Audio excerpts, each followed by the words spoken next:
কয়দিন আগে একজন পুলিশের এসপির কাছে গেছিলাম, আমার একটা পার্সোনাল কাজে, বাড়ি আমাদের নাঙ্গলকোটে ওনার। তো গিয়ে বললাম যে স্যার আমার একটা ফোন দিতে হবে অমুক জায়গা আমার এই কাজে, ওনার সাথে আমার পরিচয় আছে। তো উনি আমারে বললেন যে হুজুর ফোনটা তো দেবো, সরকারি নাম্বার থেকে দেওয়া উচিত, এখন মোবাইল তো সরে নিছে না। তা আমি বললাম এসপির মোবাইলও সরে নেয়? বলে আজাদ মসজিদে গেছিলাম জুমার নামাজ পড়তে, তো ওখানে পকেট থেকে সরে নিছে, পাঞ্জাবি গাদ্দি গেছি, আমি যে পুলিশের এত বড় অফিসার সব তো আর জানে না। তবে উদ্ধারের চেষ্টা চলছে যে উদ্ধার করব, কিন্তু মোবাইলটা উদ্ধার হওয়ার পরে ওটাতে সিমও তুলি নাই। আপনি আইসেন অমুক দিন, আবার আইসেন। তো আমি বললাম যে ফোন একটা কিনালাম, তো কয় টাকা যে নাই।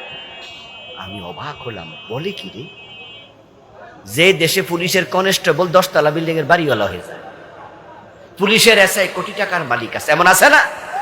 এসআই কোটি কোটি টাকার মালিক, আর এসপি কয় টাকা নাই। আমি শুধু অবাক হয়ে তাকাইয়ে দেখলাম, কয় কি। একজন সচিব ছিল, নাম ছিল শাহ আব্দুল হান্নান। যারা নাম শুনছেন একটু বলেন তো, নাম শুনছেন নি? জামা জি বলছে অনেকে, 20-25 জন হয়ে যেতে পারে।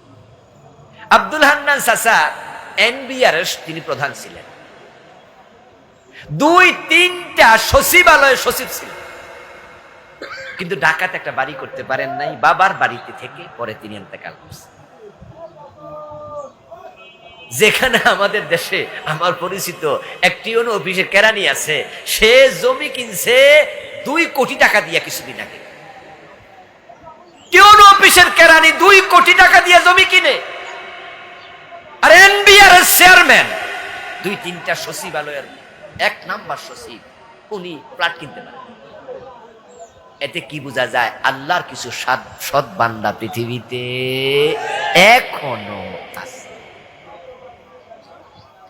ওরা যদি এমন হতে পারে, আপনি কেন নন?